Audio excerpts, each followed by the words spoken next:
Now let's get the reaction of Duterte Youth Party List. The party's chairman, Ronald Cardema, is now joining us via Zoom. Ronald, thank you for joining us again here on News and Views. And I think you saw naman the report, no? So ano pong reaction natin dito sa cancellation? Yes, sa totoo po, ine-expect natin yan.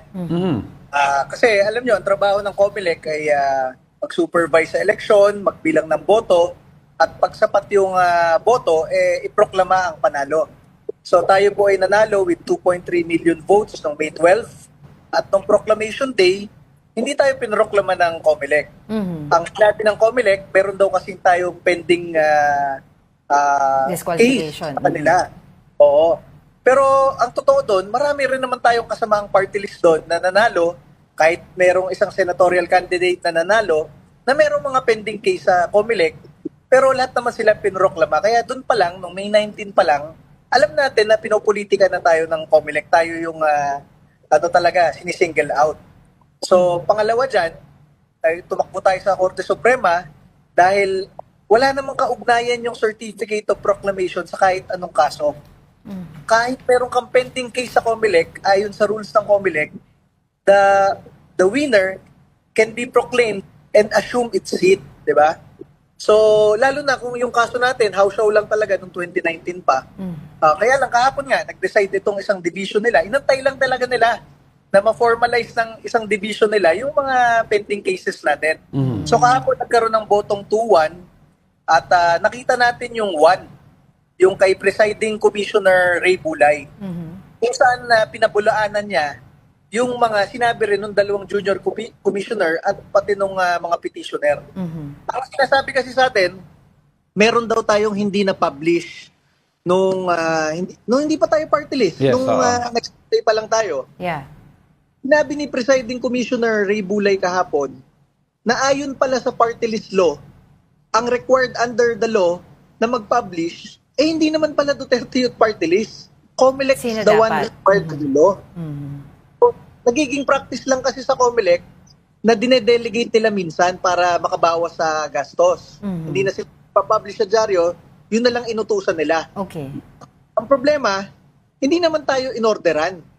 Hindi naman tayo inutusan. Kaya sabi ni Presiding Commissioner Bulay, you cannot attribute that issue to Duterte Youth Party List because by law, COMELEC is the one required. And you did not require Duterte Youth Party List to publish. Ang dyan, simula 2019 elections, 2022 elections, 2025 elections, lahat ng order to publish nila, pinablish naman natin. Kaya hulaan kung ano yung gusto nilang ipapublish na hindi naman sinabi sa atin, di ba? Alright. So, alright po.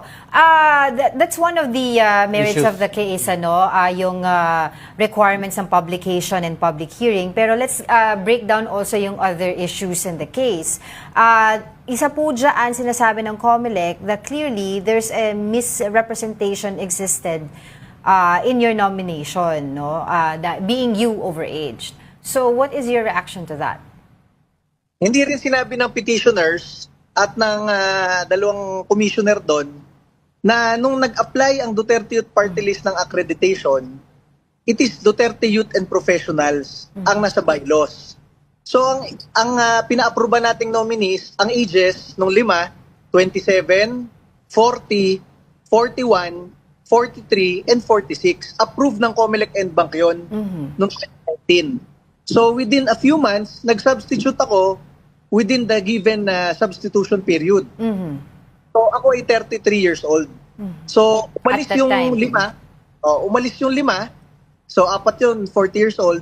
Pumalit ako 33 years old. So, hinabol na lang tayo after manalo. Ang sabi, you're overage. So sabi natin, paano ako naging overage kung yung 4 na 40 years old approved in accordance dun sa bylaws ng party list? And kung nag-decide man si COMELEC, dahil nandun yung kaaway ko after, alam nyo naman, may kaaway ako dati dyan, from 2019 to 2022. Sino? Kahit, di nyo alam sa balita. Hindi, gusto ko galing sa inyo Para maganda galing po sa inyo. Hindi ko na-mention. So,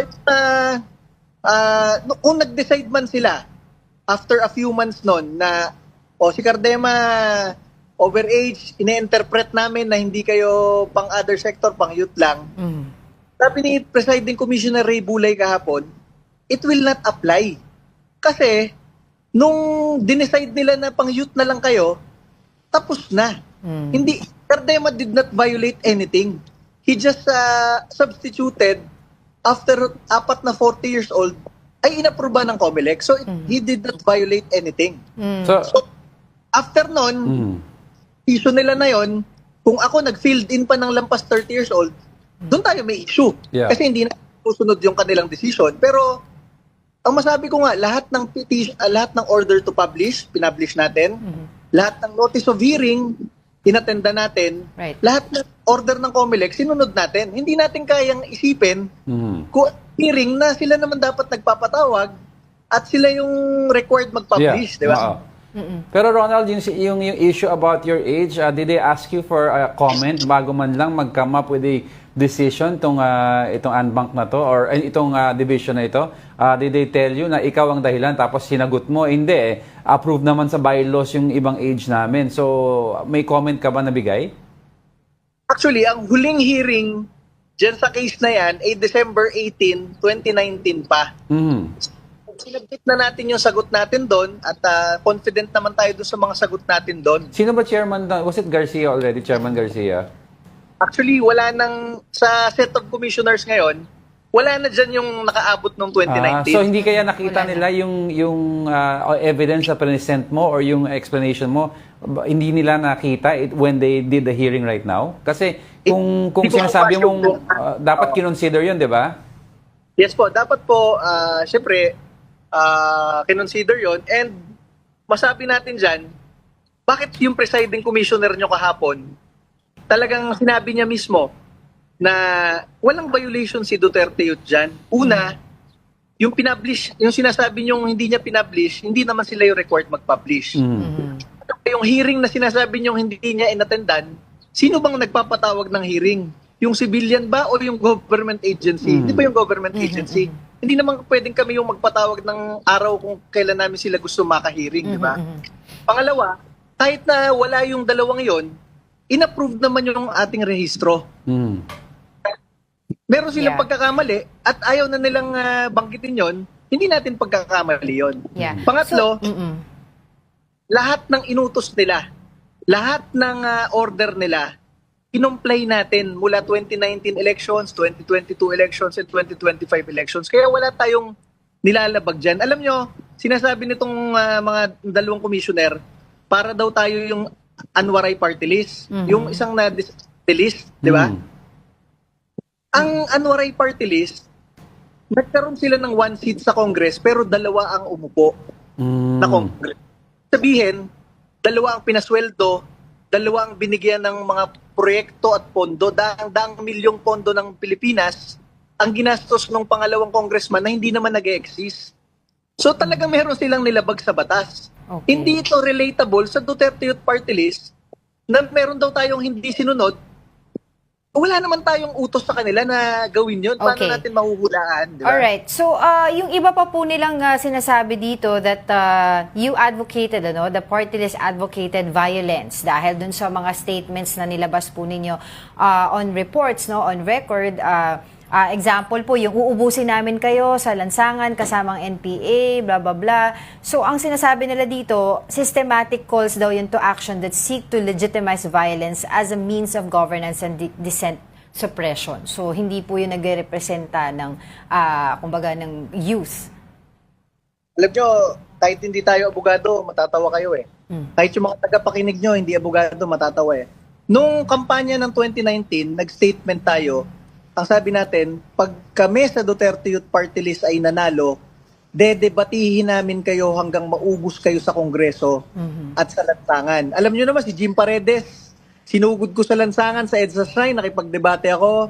Si Caloy Zarate ng Bayan Muna, dinebate ko ng dinebate hanggang matalo na yung Bayan Muna. Raul Manuel, dinebate ko ng Kabataan Party List. Mahilig tayo makipagdebate. Tsaka tayo, ang kaisa-isang party list sa Kongreso na lumalaban sa teroristang NPA na tunay na pumapatay at nagkokos ng violence sa bansa. Bakit ititwist yung statement na yon na si Duterte Youth gustong pumatay ng pumatay? Eh sa kalahating dekada natin sa Kongreso, kahit mabatukan, wala. Talagang nakikipagdebate lang tayo. It is a twist. Di ba? Makita nyo how show yung kaso ng Kabataan Party List sa atin, pero tinwist nitong dalawang commissioner. Pero, dun sa botong 2-1 kahapon, sinabi ni Presiding Commissioner Ray Bulay, walang ano yan. Walang issue dyan. It does not, wala man lang pinresent na facts na nag-cause o nag-promote ng violence si Duterte Youth Party List. So Ronald, ano ang next move mo ngayon? Are you going to file a motion for reconsideration sa COMELEC mismo or diretso ka na sa Korte Suprema?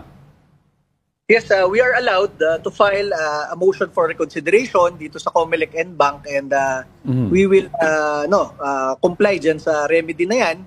So, itataas natin sa NBank.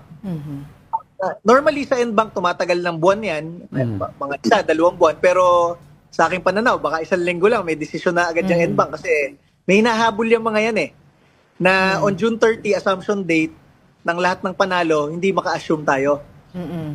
Baka mag-desisyon agad yan within 1 week na against us, pero after nun, meron pa naman remedy na kapag merong desisyon ng COMELEC na against you, pwede mong itaas for MR naman sa Korte Suprema. Okay, so I remember a few months ago when you guested here also, napag-usapan natin na tungkol dun sa mga allegations mo sa corruption sa COMELEC, sa Congress, etc. Are you ready to do that now? Because ito, nag-materialize yung disqualification case sa'yo. Sabi mo, Ronald, may hawak kang information na damay-damay na. Oo, totoo yan. Pero hindi ba naman final to? And sige, antayin lang natin. We are exhausting all legal remedies. And alam nyo, ang dami nagsasabi sa akin, hindi ka ba na-stress, Ronald?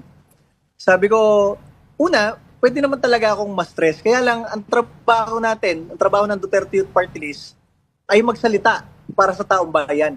Diba? Ang dami siyang kongresista, binoboto nyo, hindi nyo man lang marinig na makipag-away sa NPA, makipag-away sa mga abusado sa gobyerno, pero boses sila ng taong bayan. Ngayon, ang boto po natin ay 2.3 million. Tayo ang pinakamataas na boto sa lahat ng OFW communities sa buong mundo. Tayo ang pinakamataas na boto sa lahat ng pulis at sundalo sa local absentee voting.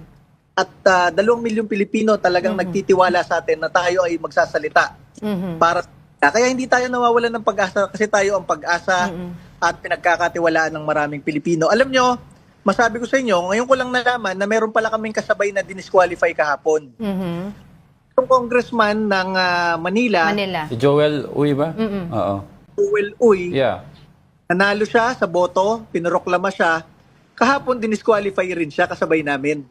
So masabi ko dyan, sa ating demokratikong bansa, ano na lang pruweba na merong demokrasya? Bumoboto tayo every 3 years. Kahit maraming kurakot, kahit maraming abusado sa mga at red tape sa gobyerno, meron pa rin demokrasya kasi bumoboto tayo. Pero si Joel, ano pangalan? Joel Uy, sa Manila. Oo. Na binoto ng Manila, hindi ni-recognize na yung boto, dinisqualify siya. Kami na ibinoto ng 2 milyon, hindi na rin nire-recognize, dinidisqualify kami. Paano na lang? Pag hinayaan natin to at nanalong presidente si Sara Duterte sa 2028, ano sasabihin ng COMELEC? May kaso ka, Sara, noong 2025, acts of sedition and everything sa NBI at DOJ. Pero sir, Pero sir, the issue here also, sinasabi nila na, why are you holding the information that you think na sinasabi mo nga na may mga kalokohan sa Congress, sa COMELEC, you're holding that information na unless mabigay sa'yo yung upuan ninyo sa Congress. Dapat ilabas mo daw. Dapat ilabas mo daw without conditions. Pag nilabas ko yun, ang susunod na balik si Ronald Cardema. Ano po? Sorry, Sorry, nawala po kayo. Pag nilabas ko yun lang, hindi ko pinag-iisipan yung timing. Ang susunod na balita nyo na pinatay si Ronald Cardema. Sigurado yan. Nako, sir. Kaya kailangan mo talagang i-timing yan. Alam nyo, ang Duterte Youth Party List, ang kaisa-isang party list at opisina sa Kongreso na nagbabalik ng death penalty para sa mga plunderer, kurakot at heinous criminals. Wala namang ibang nagko-co-author sa amin. Diba? So, alam nyo na, and kayo personally, bilang mga Pilipino, alam nyo may konting mga kalokohan sa gobyerno. Diba? You mentioned... Bigla natin sasabihin lahat yan, isa lang papatayin nila, 'di ba? Kilala nyo na ako 'yon. Alright. So kailangan mo talaga i-strategize yung mismong pag-release ng Information.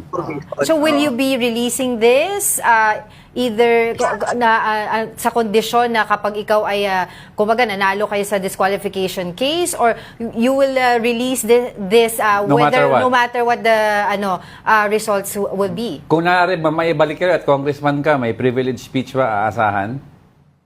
Hindi, ma'am, pag sinagot ko yan kung kailan yung timing, tatimingan lang rin kung kailan ako papatayin. So, sinasabi ko sa inyo, ang Duterte Youth Party List gumagawa ng paraan, labanan ng mga kurakot sa gobyerno, kaisa-isa sa Kongreso, gumagawa ng paraan through pagbabalik ng death penalty. And sinasabi ko sa inyo, nag-e-exist ito, hindi pwedeng sabihin yung timing kasi Yeah, I understand. timingan lang rin kung kailan ako papatayin, So, di ba?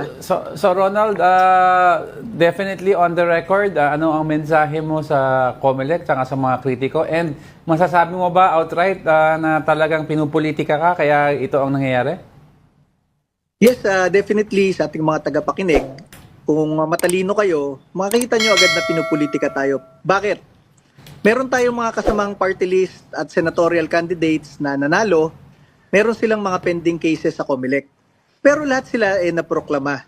Tayo ay pinili ni COMELEC na hindi iproklama noong May 19. Bakit? Kasi daw may pending case. Yung pala, inaantay lang nila kung paano ilalabas tong decision kahapon sa division. Tayo ay tumakbo sa Supreme Court. Trabaho naman talaga ng COMELEC mag-release ng proclamation certificate sa lahat ng nanalo pero hindi nila ginagawa. Alam nyo, masabi natin, tayo nanalo, ayaw pa upuin. Pag ganito lang rin naman talaga, tatakbo na lang tayong senador sa 2028. Kasi panalo na tayo ng 3 kongresista sa Kongreso Oho. Ay, Okay. yeah, Wala na tayong ibang pupuntahan dito sa Kongreso ng Pilipinas.